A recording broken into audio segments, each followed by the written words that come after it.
Hey everybody, in this video you're going to have a guest of mine, Silver Steve Austin, talk to you about silver art bars and a organization that tries to promote knowledge in the silver art community. So you're really going to want to listen to what he has to say. He has so much information about art bars and other things, and I'm going to have all that kind of information down in the description of the video, so you can click down there. But watch and listen to what he has to say. There's going to be a lot of great tidbits of information and knowledge that's going to be gleaned from this video. One thing I'll say is, for the silver is silver people who want to just click off of this video so quickly, Steve makes a really great point within the video talking about how you can use the knowledge that you gain from silver art, and you can use that knowledge to buy silver art and flip it for a big potential income, and then use that for your regular purchase of silver. So if you are just a regular silver is silver kind of person, that's all you believe in, still look into knowing about this kind of stuff right here so you can flip this and get into your other hobby deeper. Why not, right?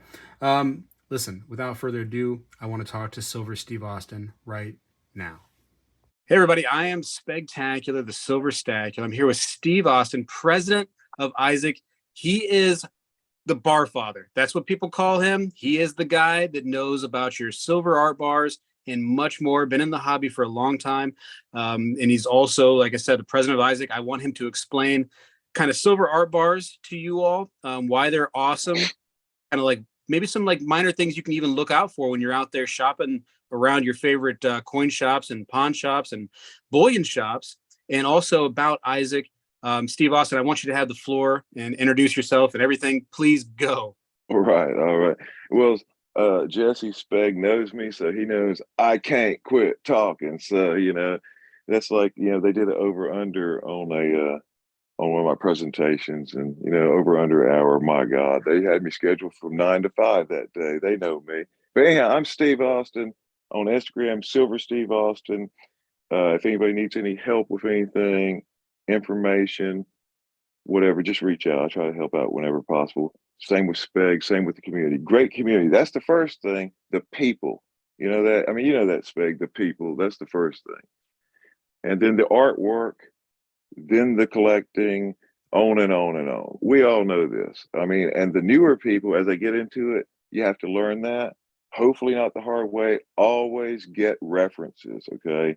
Always look at screen names, because the scammers and people out there, you have to look in between, because they'll change one letter in somebody's name, pretend they're me or Speg, And unfortunately, that's life. But do your due diligence and check out for that, okay? Be careful when you're out there, okay? Be careful when you're going to shows and stuff too, because people will try to break into your vehicle. Be careful, okay? Don't wear your tags outside. Put it inside your shirt when you leave. Anyhow, president of IASAC International Association of Silver Art Collectors was founded in 1985 by Ed Lance. Okay, Ed Lance was Silver Bar Heaven back in the day, Lion Club for life. He's the headline in charge of Tennessee now. He's up in Springfield, Tennessee. Mighty fine individual and a mentor of mine. He's held every position, president, vice president, secretary, treasurer, trustee with the club over the years. Just a lot of great people over the years. Certain people, when they think about the club and think about the hobby, think about silver art bars and rounds. Yes. Certain people like Ed, that's more what they were into, that and coins. Okay. Some people that shared the information at certain periods of time, they were more into, let's say, the poured ingots. So they shared more about that. Or the commemorative half collection. As we all know, the commemorative halves is one of the best silver art collectible sets of all time. I think it's a 146-piece set, or 144, depending on how you look at it. Liberty Coin Act, Ronald Reagan, I guess last year was the 40th anniversary. That's part of the hobby. That is silver art collectibles and the peripherals, the bronzes and the golds and so forth, just like in our hobby. It's all one thing. Okay, it's all one thing. Shipwreck, assay, Franklin Mint plates, figurines, new pours, old pours, silver art bars, coinage, tokens. All that fits into this great hobby we have, and a lot of people don't realize that. Okay, so first thing I want to do is as Speg already introduced me, Steve Austin, I wanted to show you the first bar that got me into being a silver art collector. I figured that'd be neat. I had a couple pieces of, regular just stacker, bullion, silver, this, that, silver bar here or there. I think I had a couple birthday ones, say happy birthday. I had a couple, just basic generic Engelhard, Johnson Matthey, that sort of stuff. And silver, I guess, was about, you could buy a silver bar for about $10, $10. Okay. And an ounce. So I came across a Cincinnati Reds bar minted by the Mint, the late Dwayne Spellman. He was also the Mint director and in charge of United States Silver Corp back in the day out of Winnetka, Simi Valley area, California. Okay. His daughter, Lacey Anderson Spellman, Riches and Lace on eBay, she's actually a trustee now for Isaac. Lacey Anderson Spellman, nice lady. She wasn't into it back then when she was a kid. He had to force her to go in to help work every once in a while on her off, when she was on summer vacation. But anyhow, Dwayne, he had done the sports series through the Mint. And see, those are the Cincinnati Red 1990 ones. And those are slabbed in the Silver Art Collector MK bar slabs but that is the proof one. And that is, not Pete Rose and the guys back in the 70s, which is when I grew up, but that's Barry Larkin and the boys. But when silver was $10 basically, and you're thinking I could get a bar for 10, 12 bucks, I paid $75 for that bar. And I felt like that made me a collector because that is a pretty sweet bar. But paying basically 7.5 times what you'd have to pay for a regular silver bar, that's made me a collector. Then about 2 months later, that's a vintage 200, by the way. And then a couple months later, I came across the enameled variant, vintage 200, and I paid 125 or 135 for that. I don't recall. So then again, that really made me a collector. And then about 2 months later, on my birthday, the vintage 102 Pete Rose 3000th hit piece. I think my wife said she paid $375 for that. So at that point, there's no looking back. At that point, Silver Steve Austin was born, and Silver Steve Austin was a silver art collector. Because once you pay those prices, own those premiums for bars, which those are realistic, that Pete Rose bar right now is valued about anywhere from 1,000 to 1,500. Okay, so that's just how it works out. Okay, but that's what really got me into it. A theme that I looked at and thought, wow, that's neat. That's me. I have to have that. And it doesn't really matter. But the cool thing is they have guidebooks. And that's what the segue I wanted to use into the guidebooks. And Speg can give a thumbs up to this or speak to this whenever. I'm sure he spoke to it 1,000 times because we're so like-minded. If you have guidebooks, you have the proper information, and you put in the effort, and it don't have to be a lot of effort because, see, we all can absorb a lot of information, just not all at once. Okay. So you have to take your time. There's 358 pages in this book. This is the 5th edition. This is a half size one. I mean, they're generally larger. Archie Kidd, the late Archie Kidd, who published them, made a few of the half size. And I got one before he passed away back in 2011. But anyhow, oh, yep, there you go. That is a 7th edition. I have one of those right here myself. Fantastic for all the modern pieces. The 5th edition, okay, which also has a light blue color cover, or this cover, along with the one Speg showed and the green one, the covers were designed by Garrett Burke, who's a finalist for the state quarter, I think it was, out in California back in the day, graphic designer and a member of Isaac. Dwayne Spellman Distinguished Service Award member of Isaac, which is the highest award for service in the club. Him and his wife, Michelle Burke, both. Okay, great people. But they designed the covers of this book, all 3 of these books. But this book covers the vintage, okay, art bars from about 1967 with the Foster's Company pieces up to 1991-ish, okay? They have information, they have mintages, they have rarity values, outdated, but it does have value so you can get a feel, and those are amount over spot. So if it says rarity value of 75, that'd be In 1990, it would have been $75 over spot. But think about it, that spot was like what, $3 then? So that would be a lot more percentage of spot now. So you have to use that to consider. Sixth edition is needed. It's not a great book. It's not a great book, okay? There is some great information in it. It does have information you need for identification, but because Dwayne Spillman had passed away and Steve Rude had passed away, they had done so much of the research back in the day that the research just wasn't as great with this book. So a lot of it is initial prices, like the Silvertown section is fantastic, but it's the initial offer prices of what they went for. But it is really useful. This covers 1991-ish to 2007-ish with some miscellaneous section and some items that were left out of the other one they happen to find. Okay. Then you had the 7th edition, as Speg was just showing, and this covers 2007 to 2020, more 2010 to 2020. Okay, this one does have some cartoon breast and whatnot in it. Some people opened up in front of their little children and then got upset about it. So the other ones, not so much. This one, a little bit of that. So if you don't want some cartoon breast in front of your kids by accident or something like that, or something a little risque by chance, just go through it first before you open it in front of the kids if you have a 7th edition, okay? Always be mindful of that. I don't have children, but I did teach at a Christian school for a while after I retired, which was really rewarding. I enjoyed that. So, you have to always think of those things. Here's a fantastic picture. This book was actually put together by Michael Cabron, Manny Montez, Nancy Yee, former president of IASAC, and she actually was editor and helped with the other books as well. She came in and helped out as well. These 3 individuals have passed. This is a mentor of mine, the late Archie Kidd, was the shorter individual right over here with the mustache. Dwayne Spillman, the late Dwayne Spillman, right here. And then Steve Rude, the late Steve Rude in the middle. That was at one of the conventions way back.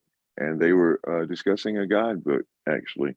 And but that is a fantastic trio of books right there. And there's a 93 supplement and some other ones, and then some of the 1st through 4th editions, which they accumulate into the 5th, but they do, as they had more silver bars, they did leave out some bronzes and some pewters and some other peripherals and some information. So if you ever get, especially a 3rd or 4th edition, it's nice to have. 1st or 2nds, they can run almost $1,000 just for the little book because of the collector value of the book. So that is a little hassle there when you're trying to get something for reference and you got to drop that money, but you really don't need the 1st, 2nd. 3rd, 4th are nice, but the 5th, 6th, and 7th are needed, okay? Okay, this, by the way, is a newsletter for the club. These go out quarterly, okay? And check this out. This came out a few years ago. Gerald, I cannot pronounce this fellow's name. I'm going to give Speg a reference list so he can post that up however needed, so everybody can have the references to most of these guidebooks, some websites and whatnot as well. But this book covers bullion issues, the commercial pieces. A lot of neat stories, a lot of neat commercial pieces, which is a really strong subcategory. People love the commercial pieces, whether it be Johnson Matthey, whether it's Engelhard, or whether it's something like Agnon or Don Casey or one of the companies, or even Budweiser or whatnot, right? So that's a fantastic book as well. And then we just go on and on and on. We could go through books, and I'm going to show you some quickly. We have the Mardi Gras doubloon books, okay? This one is more of a wholesale book. The Trader book is more of a wholesale pricing book.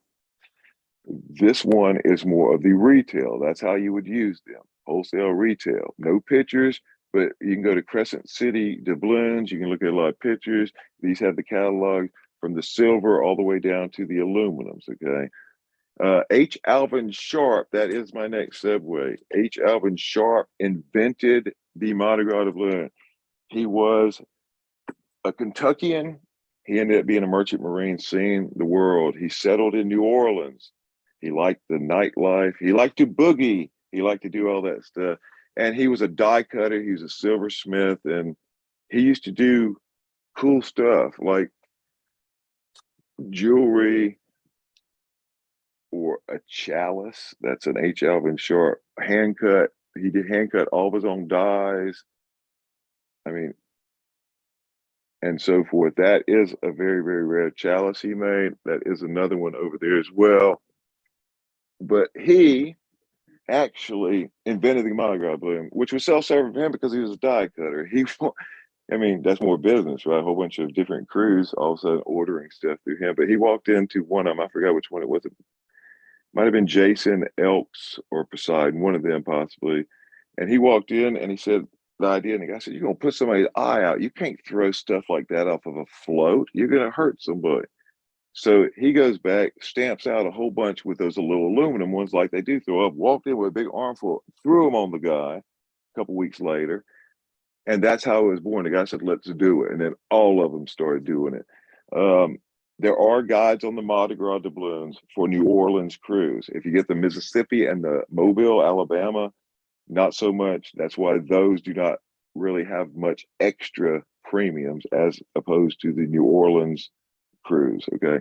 But anyways, H. Alvin Sharp, he was a die cutter. He's considered America's greatest private die cutter ever. He passed away, I think, in 1982. I'm going to also give a bio for him and his obituary from through Coin World magazine to Speg to post and to put up as well, where you guys can read on that. That's fantastic. One of my favorites. He also cut dies for Hamilton Mint, Doyle's Coin Palace, and many other people. He did studio art and various others as well. I want to show you a die. This is actually one of the hand cut dies that Mr. Sharp did way back in the late 50s, possibly early 60s. That is, he was out of Louisiana, state bird of Louisiana is a pelican. That is the pelican. But as you see, it's the Masonic pelican. It has the little babies and it's pierced in its chest right there and the blood of Christ and whatnot. So that is the Masonic H. Alvin Sharp pelican die, original hand cut die. But the history, the funness, the history, all the cool stuff regarding that is what brings it together. And then from H. Alvin Sharp and the whole art bars from back in the 70s and all the dies he did for the Profiles of the West, all 24 of those, to the Doyle's Coin Palace, the Pipe Dreamer, you know, the nude grandpa with the nude in his forehead, H. Alvin Sharp design. And then his main apprentice, Ken W. Smith, he, and if you notice on this bar right there, that little KWS right down there in the bottom corner, his initials, Ken W. Smith. He did the dies for that bar right there, the Cadet. That is the first bar that was put out, if you want to call it put out, by Clarence Criswell. He was Carolina Mint out of Lamar, South Carolina. This was 1977. He was a graduate of the Citadel in South Carolina, and his brother Grover Criswell was as well. Grover Criswell, you guys probably heard of, because Grover Criswell was the 40th ANA president.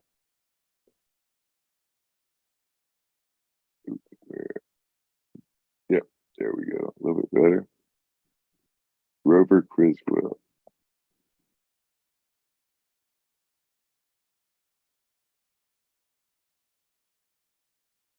And that is a Carolina Mint bar right there. But he was the 40th ANA president. Grover was a Confederate money guy. That's kind of what he dealt with back in the day. And he was the 40th ANA president. Ken Smith did the Cadet die, this die, the Save Our Panama Canal die, and a couple other dies for Carolina Mint, Clarence Criswell. They were friends. Over the years, they became friends. At first, it was obviously just business. I was looking for this bar for years. I had the other ones. I even offered to trade 5 of the Bulldog ones, which was the 25th reunion. Clarence had these made to give out at his reunion at the Citadel. These were never for sale. He just gave them out as reunion. And the same with the 25th, except years later, like about a decade ago, he had, I think, 38 of those remaining, and I bought them from him. And all the rest were given out at his reunion back in 1982, 25th reunion. So at the Citadel. This die for this is actually at the Citadel, okay? But anyhow, I had been looking for this, could never get one, and I had told Clarence about it. Clarence sent me that bar and this letter. And this is the things that are important in life. It says, "Dear Steve, what a pleasure and a surprise to meet you at the GNA show in Dalton, Georgia. I always like to visit with Jim and Carrie best. So you and your wife being there was an extra treat. Jim was president when I was vice president of IASAC. Jim's been president twice. Carrie's been many things. She's also, Carrie won that Elvira something, the new Women Newsmax Hall of Fame award. They're fantastic. I came home and checked the one place that I might have an extra Citadel Cadet bar, and sure enough, I had one left. You will notice that it's enclosed herewith for your collection.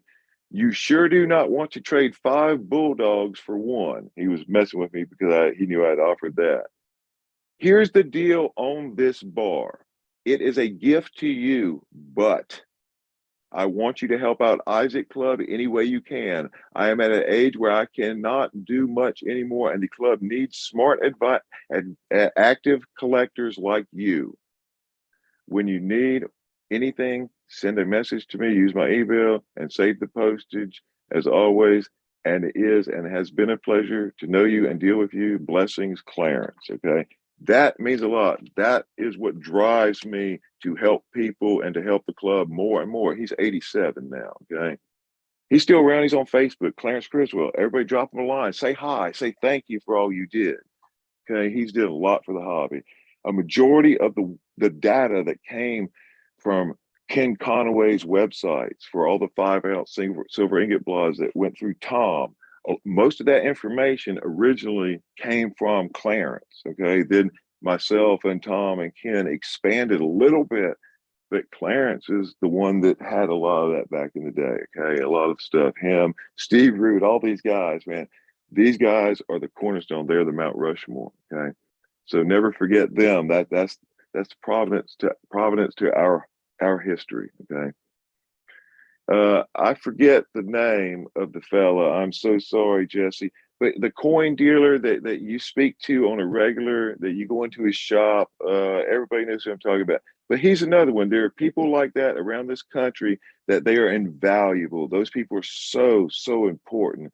So tell them thank you, shake their hand, and just pick their brain, and then help them out when they need it. They don't want you touching their stuff sometimes. So don't be pushy, but help them out when you can, because they've helped us out so many times and you don't even realize it, okay?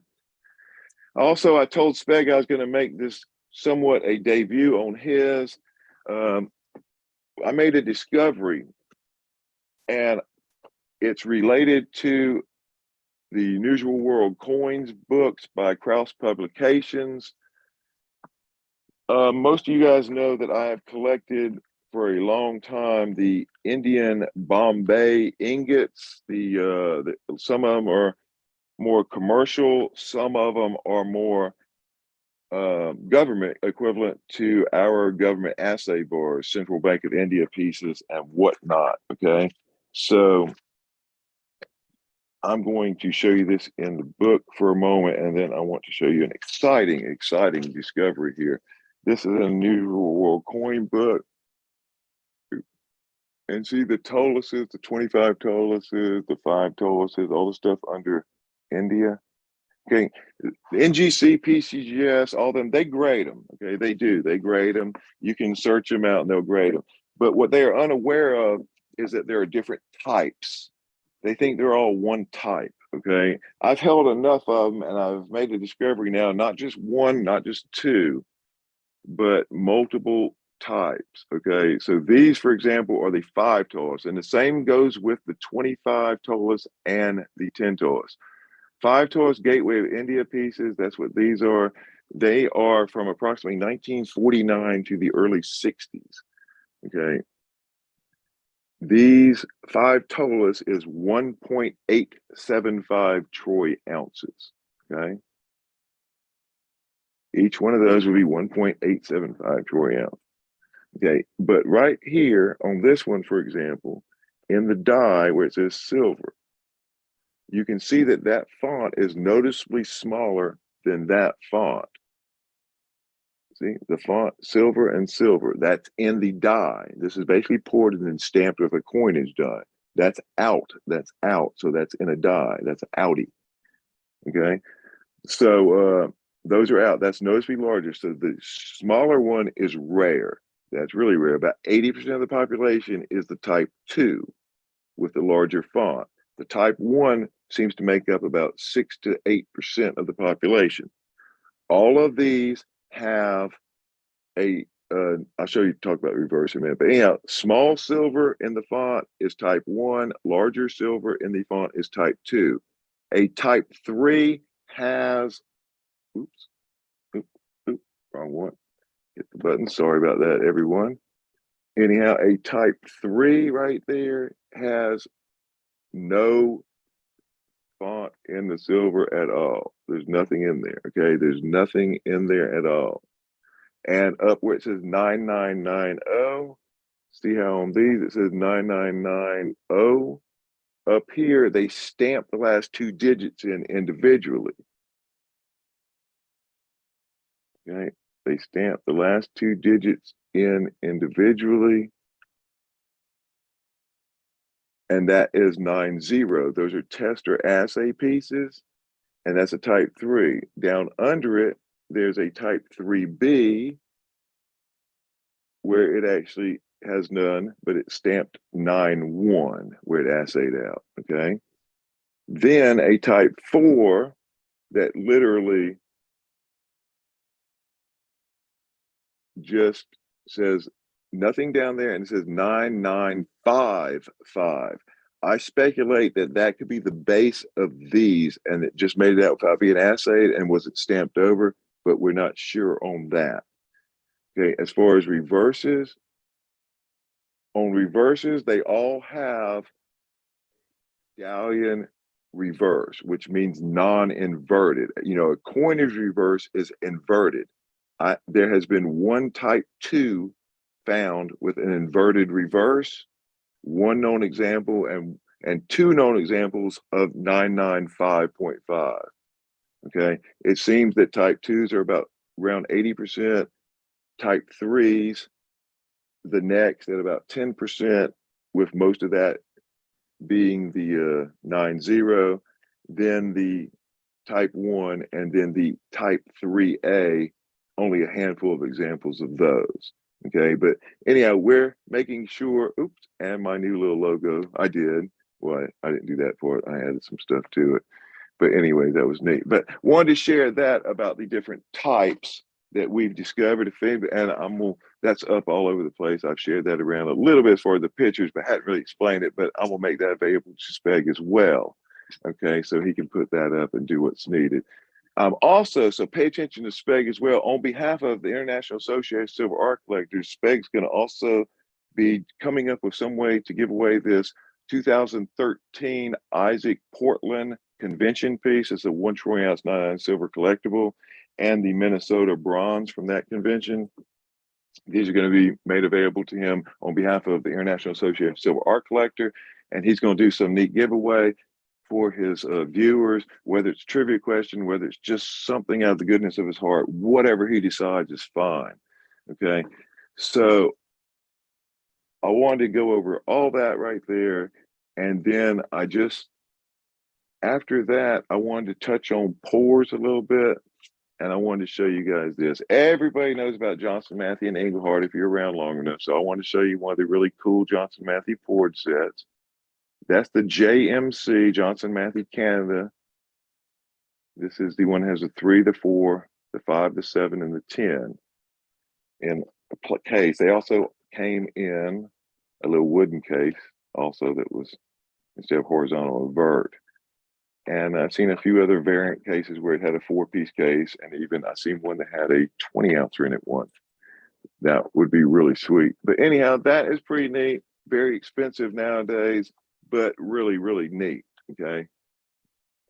This also, then you have subcategories. Like I said, I don't know much about the commemorative halves. I do like them.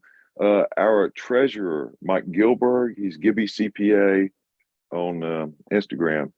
I think he's going to hook up with Speg and do something as well. He's a commemorative half. I am not going to say expert, but I think he's an expert. He thinks he's not, but he's just being modest. He's going to do something about that. Then the Coca-Cola bars that, Larry Fillers back in the day, our Gary Fillers back in the day, Larry's his son, Chattanooga Coin before Lewis Rebel. He set up with the Coca-Cola, I think about 60 different bottlers back in the 70s to do their 75th anniversary.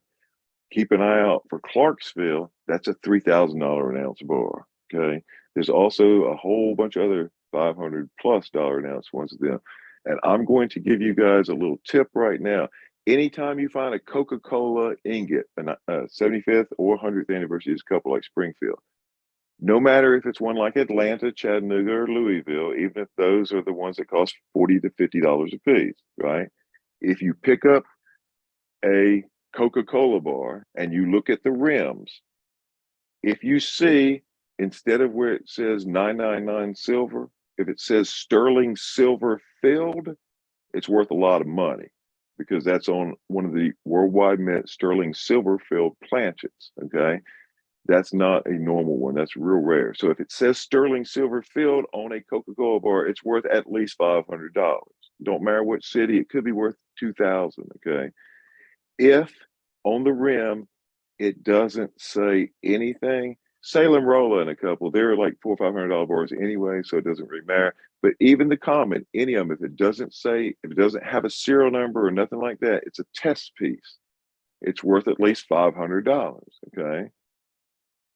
And if it says proof, at my cherry picking video when I did my presentation live, I said proof, PROFF. So I learned how to spell proof since then. Proof is PROOF. If it says PROOF on the rim, it's worth at least $500. Okay. So always check the rim of Coca-Cola ingots, Coca-Cola bars. Okay. Always do that. Always do that.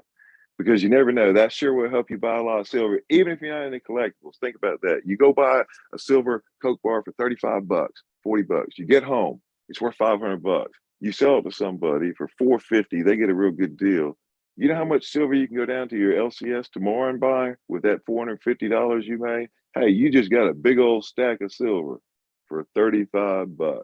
That's how that works too. So if you're not really into the collecting, the knowledge can make it where your stack can grow exponentially instead of actually having to wait for the silver spot to move. I mean, you can exponential yourself. And I don't have a problem teaching people how to do that for free. For free. I don't care about it. I help people out whenever I can, just like Speg does. I mean, that's what the world's supposed to do, is help folks out, help each other out. Okay. Just like Miles Standish, Miles always helping folks out. This is one of the MK bars, Miles Standish pieces. That was a fun project. I ended up helping out a little bit with that, and it was cool. I was fortunate. I got show number 22 on that. 22 out of a vintage 49. I was fortunate. That's the Miles Standish collection. And Magic Miles. But, he wrote a fantastic book right here. And I want to show you that because that is so important in our hobby too. Check that out. That is Silver Eagle, the Miles Standish book, right? There you go. Look at that. Look at that. But see the forward is what's super duper important to me. Now, Miles is a buddy of mine, and I'm going to tell you a funny story about that as well. Oh yeah, by the way, the Standish Foundation for Children, that's his wife that handles most of that. But and he gives all the credit to his wife for that. But check that out, man. If you don't have a charity, check out the Standish Foundation for Children. They do some great work with the children. And anytime you have some children with medical needs, and that's a good thing, that St. Jude or whatnot. But in the forward, that's by Michael Reagan, okay? And they're talking about basically, because like I was saying earlier, the Liberty Coin Act, that that made the commems. I mean, all the commems, all the stuff that we have, not the ones way back like the commemorative halves, but the stuff that we see in the last 40 years, that's really because of Ronald Reagan and the mindset of some of the folks back then. So this book goes speak on that, and the dye work and the artwork and all of the issues that we look at through our hobby. I mean, this goes true to everything. This is bars, tokens, rounds, other pieces. I mean, this specializes with the Eagles, but you can apply a lot of the same ideas and terminologies to the entire hobby, okay? And always have been. This is the newest magazine from December 1992. Cover and main story is Christmas silver bells, all the Christmas bars. Beautiful, beautiful pieces over the years. I mean, people don't realize, people go, oh, like I have some dealers say, oh no, we're not into that. I said, you're not a dealer then. They said, what do you mean? I said, who do you think started this? I mean, Harry Foreman, the ANA New Dealer of the Year Award, ANA Harry Foreman Dealer of the Year Award. That's named after Harry Foreman. Harry Foreman was Madison Mint. That's one of the main mints back in 71 and 72 and 73 that got it all started. He was a visionary, okay? Dwayne Spillman, Gary Fillers, Chattanooga Coin, the Mint Coin Shop, Todd Parker, Continental Coins. I mean, Harlan White, San Diego Coin Exchange, Will Rossman. Here's another one for you. Will Rossman, the original grader for Annex, him and another guy, they were sleeping on the floor there on cots. Will is also the guy who designed that, that little white Annex slab at the beginning. That was his design. A lot of people don't realize that, but right here, under the M's in the 5th edition, Maritime Mint, right here. Will Rossman, that was Will Rossman, okay, Maritime Mint, okay? He's still a coin dealer and a bar dealer and so forth. Also, he was the second president of IASAC. First president was the charter president, Ed Lance, founder. Second president was the Annex original grader, Maritime Mint guy, art bar and coin guy. And second president of IASAC, Will Rossman. I mean, people just don't realize all these overlaps. People just don't realize that.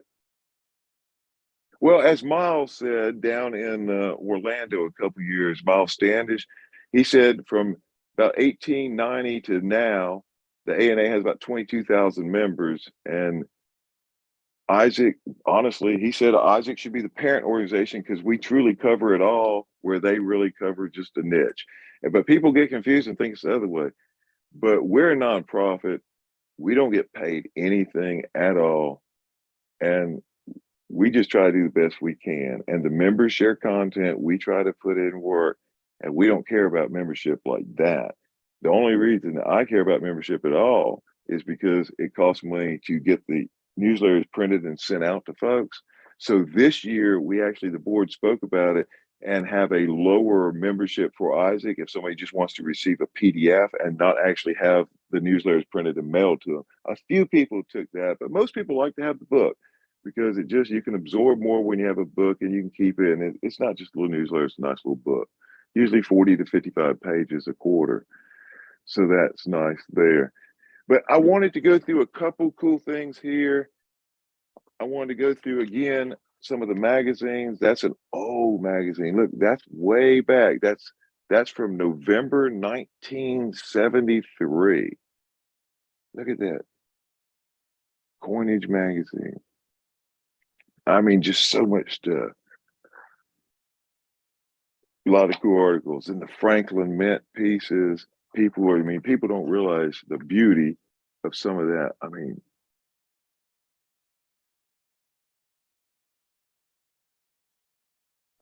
mean, some of the most beautiful things you could ever see. and you get to hang out with vetted individuals who are some of the best, most decent people you would ever meet in your life, like Speg and so forth, you know? And that was Paul Franklin. That was, to me, this is Anatomy of an Ingot, a fantastic book. Paul Franklin, that is the son of the Franklin Hoard. And, you know, most of these Franklin Hoard pieces, a lot of them are almost Smithsonian type pieces. I actually wrote an article for a Nevada silver company gold bar that was discovered recently. And I was pretty proud about that. I actually got paid $120 for writing that article for an auction house. So I felt real proud of myself about that because I have a degree in biology and biochemistry. Never really been a strong suit. I struggled through the English and literature in college, so I felt pretty good about that. And I think it realized $46,000 after buyer premium for a 6.5 ounce gold piece. So hopefully I brought value to that. But basically, other than that, I really have nothing left to say other than I'm always willing to help people. If you have any questions, I know I can't answer 60,000 of Speg's followers' questions in 1 or 2 days. So you might have to ask him to narrow it down a little bit. But if anybody needs to contact me and ask me, hey man, what's this worth? Or what, where can I look it up or help me out? You can go to my website, silversteveaustin.com. I'm going to show you this too, because I think this would be extremely helpful for some of you guys. Let me get right to this real quick. And then, Yeah, once you do that, I got some okay, questions. well, anyhow, I can't find it anyways, but anyhow, it's easy to remember. silversteveaustin.com. I have an external links page on there, okay? If you save that external links page, then if you want to check your kit code, go to All Engelhard. There's like 7, 8, 9 references on there. If you save that one page, then you have that and you have like 8 or 9 things and it'll be easier to get to everything. So I tried to make that available for everybody because I know how hard it was when I was trying to figure it all out and go back and forth and find it myself to start with. So anyhow, I can't find it on there now, but it's easy enough. Silver Steve Austin. I have educational resources and I have external links. So definitely check those out.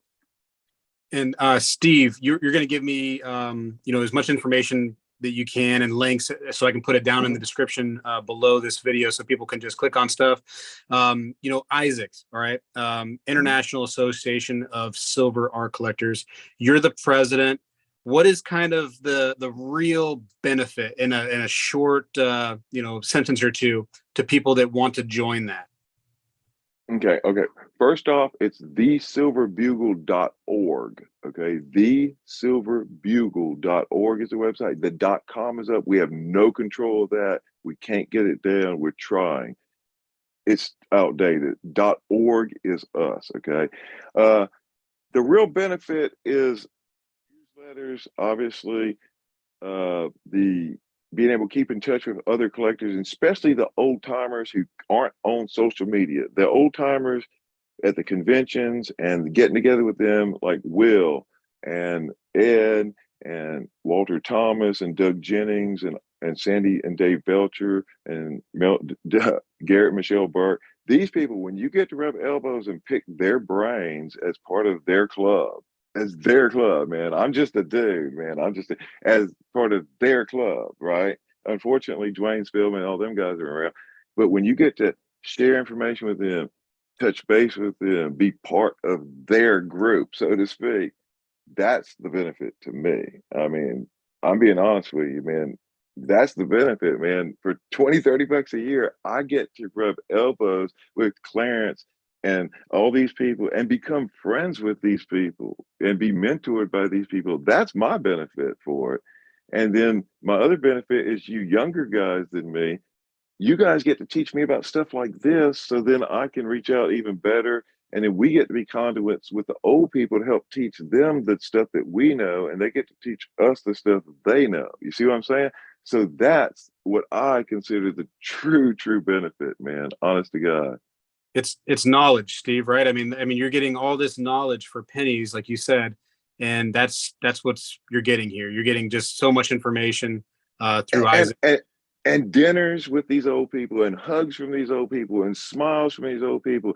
And like my Isaac collection, I have pretty much every one. I even had the Howdy and Hindi, the 1986, 87, whatever it was, enamel. Walter Thomas is 93 or 94 now, out of Cadonia, Wisconsin. He had every one but that one. I sent him mine, man. You know, I mean, I needed one like a couple years ago, and they sent me his wife's extra, right? So I mean, that's just it, man. I mean, sometimes it's about just passing it forward to one of the old people that passed it forward to you, man. You know, and then the knowledge, and like Clarence said, like that, like Clarence said in that letter to me, like when he was talking about, I mean, right there, man. Check this out. I'm gonna cover that up, but right there, man. It says, I'm going to give you this, but in capital letters. I mean, but I want you to help out Isaac Club in any way you can. I'm at an age where I cannot do much anymore, and the club needs smart, active collectors like you. And that means like me. He doesn't say you, he says like you. That means Speg. That means Tommy, NYC. That means Stephen's Best Loot. That's why I tell everybody, and yeah, I'm calling all of them out right now in a nice way because I love them guys. They're my friends. But if you're in the business, just like Dwayne and Great House and all these guys were, take 3 to 5% of your business time and build the freaking hobby. Build the freaking hobby. Because you know what? In the long run, that's going to help you. It's going to help everybody because there's only a certain amount of discretionary money within the hobby until you get more people in the hobby, because there's no magic money floating into everybody's bank accounts, really. Okay. Generally. So you have to build the hobby if you want true hobby expansion. Okay. When my neighbor right down the street comes up to me and don't even know what I'm into it and sees a couple things because the year was over and says, "Hey man, can you get me some gold and this and that?" And I go, "Yeah." And he says, "Well, put me together $8,000 package." I mean, when your neighbors, when I go up to pick up my Cialis at Winn-Dixie in Millbrook, Alabama, and the guy says, "Oh my God, are you the Silver Steve Austin?" And I go, "Yeah." And he wants me to send him some information and stuff where he can check out and read more about the hobby. The hobby's expanding. I mean, people just don't realize that, but all the dealers, all the people, like look at Jeff Bahan, Premier Rare Coins. I told Jeff 4 or 5 times when we were hanging out, I said, "Jeff, you got to do this." And look what he's doing. He's a smart man. He's doing that. I mean, they're putting content just like Speg. These are the people who have the time. And see, Tommy and all them are smart individuals and friends. But sometimes when you're working real hard, you just don't, you run out of time. So that's occasionally what happens.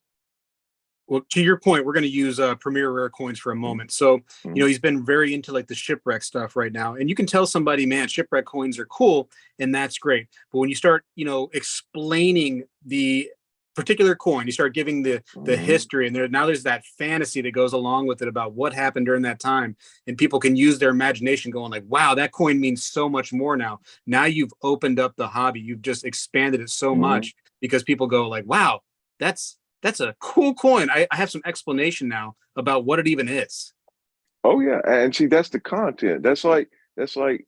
And Tommy does that, like even with the newer stuff, he'll say, this came out of Nui and New Zealand did this, and tells the mintage and even talks about the design sometimes, or sometimes, hey, this design was based on this. I mean, the history, there's so many layers. I mean, the history could be the history of Dwayne Spellman and them guys. The history could be the history of Ed Lance and them guys, or the history could be of the actual design, like for example, Pete Rose and them guys, right? It could translate that, or into the Space Shuttle Challenger disaster if you had that bar, or into is that Doc Holliday down there by chance?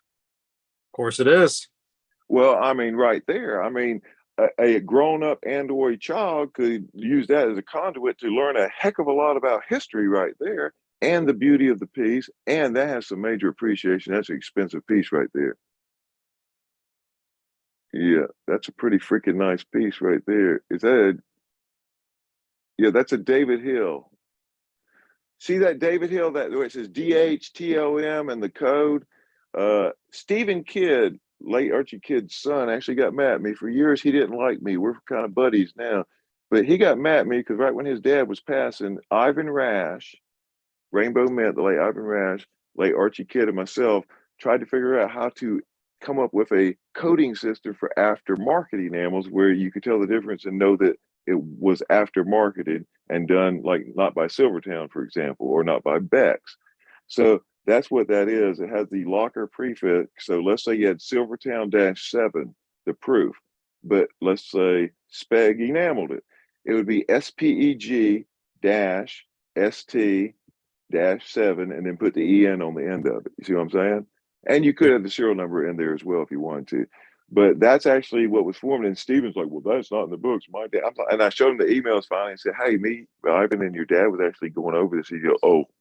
But he was just so distraught because his father had passed and he's such a great, great man. I mean, I know with my father passing recently and my mom a few years ago, how hard it was for him. So I just kept smiling at him, kept treating him right. And, you know, I try to grow on people like that, like a fungus. No, you're definitely, I mean, your personality is, it attracts people for sure. And if anybody's ever seen Steve Austin in person, he's the tallest guy in the room.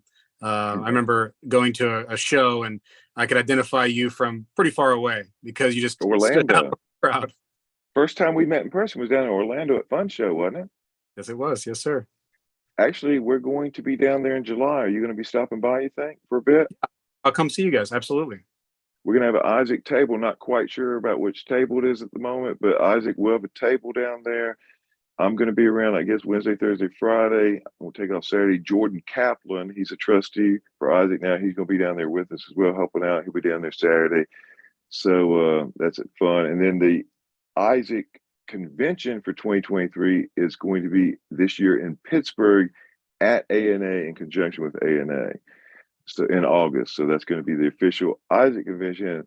And Doug Jennings, former everything for Isaac up from Michigan, Walt, who's 93 or 94 now, him and Ida, they're going to try to make it. Ed said he's going to be there. Ed Lance, Will Rossman said he's going to be there. So it's going to be, a lot of folks coming in for the convention in Pittsburgh. So that would be one that if you guys are around and you want to meet some of the old timers and hang out with everybody, that would be a nice one to get to, the ANA Pittsburgh this year. Right on. Steve, you had showed off these books and I showed off. Oh, yeah. Where can people get these books if they're trying to get one? MK Bars talked up with Stephen Kidd. Stephen Kidd made them available to him. The link to that is also on my external link page on silversteveaustin.com. It takes you straight to Mike's page, so you can get them straight from him, which is straight from Stephen Kidd. At least one of these books. I mean, like most people out there should have a red book. You should also have something like this too, just because there's so much out there. And even with this, you're not going to get everything, but you're going to get a head start for sure. Yeah. The 5th edition goes 1967 to 91, 6th edition 91 to 2007, 7th edition 2007 to 2020. Yeah, those are really good books. A lot of history there. Yeah. And Stephen, fantastic. A couple little odds. My earphones are going to die in a moment anyway, so I think we're about ready to wrap it up probably anyways. Very good.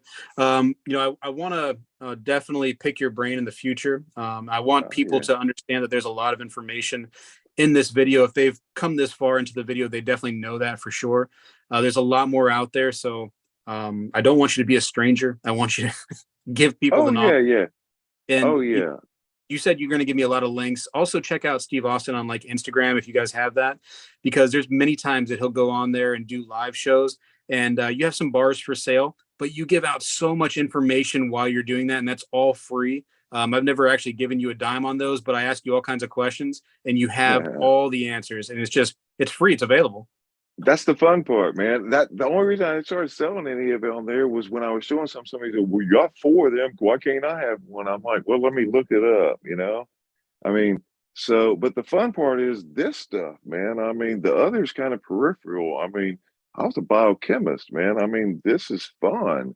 I love this stuff. And the people, man, I told people used to finding a cool piece was the important thing. Now, man, it's just all the cool people, man. So many good people, so much research, so many decent folks, you know. And there's ups and downs, man, because you see somebody and they just graduated college, like Dave Jones's daughter, right? And then you see somebody else and their little grandkid has leukemia. So you gotta keep an eye on the community and know where you can help out, you know. And you mentioned something too, Steve. The smartest way of saying it is that you can be whatever kind of collector you want, but you're going to go to the shops that have this stuff and you're going to see it there. Why not grab this stuff if it has value and then sell it for something that you are really more interested in? If you're only a coin collector, look into these, do a little research, just a little bit, and you might find that diamond in the rough that can make you increase your other stack, your other collection. Why not? Oh no, and it works that way. Franklin Bethel, when his wife was in college at Texas A&M to be a vet, he started doing that and so forth. So on. I walked him through it, and by the time she got out of vet school, he basically bought her a house, a farm, and had a bunch of animals. And I mean, he was getting the stuff and turning it like that. So instead of waiting for silver to go from 15 to 25, when it did, he basically took it from 15 to 50 every 4 days for 4 years. I mean, that just takes learning. And the same with other folks. I mean, it just takes a little bit of time. But like I said, people can learn, people can absorb, just not all at one time. If you have the books, that's the difference, like a difference between a book and a site. When you're looking at a book and it has that many bars in one page, you can absorb a lot of stuff at one time while you're sitting there. Well, let's say how people used to sit in the bathroom, read the newspaper for a few minutes. Think about that. Just a couple times a week, if you absorb 40 or 50 bars after a period of time, how much you will know. I mean, it's just you can really parlay that into a lot, and it's just by knowledge. I mean, I paid $200 for my first fifth edition guidebook, and when I opened it up, it opened straight up to the middle, Madison Mint, and on that page was the ABC Television 25th anniversary bar. Book value is 325 over spot. 2 weeks later, I found two of them for like $50 a piece. I mean, that paid for like three books, man, and I had some spending money. I mean, and I wouldn't have known that bar existed. I wouldn't have thought it was worth anything more than a few bucks, you know? So you just never know, man. And then karma, whether it's just putting yourself in the right place, if you just do the right thing by people and do the right thing by the hobby and do the right thing, usually things line up okay, you know? Yes, sir. Steve Austin, greatly appreciate your time. Like I said, let's not do this, just once in a while. Let's get this, let's get this a little bit more often because there's a lot of information out Oh, there. yeah. There's so much to go over, and I hope that people do check out IASAC, become a member, check out those books, the silver art books, because those are it's basically like the red book of art bars. I mean, that's Mhm. kind of an important thing, I think. But again, greatly appreciate your time, and everybody should check out the links down below the description in the video. There we'll have a lot of information and a lot of links that Steve's going to give me. So Steve, once again, thank you so much. No, appreciate it, Jesse. Appreciate you as always, man. Thank you. Well, hello everybody. I seek to educate and entertain through my journey of collecting coins and stacking precious metals. I encourage you to subscribe and please stay with me on this journey. I am Spegtacular, the Silver Stacular. You know, when I was a kid, we did this every day in school, and I believe we need to bring this back a little bit, and I'm going to start right now. I pledge allegiance to the flag of the United States of America and to the republic for which it stands, one nation, under God, indivisible, with liberty and justice for all.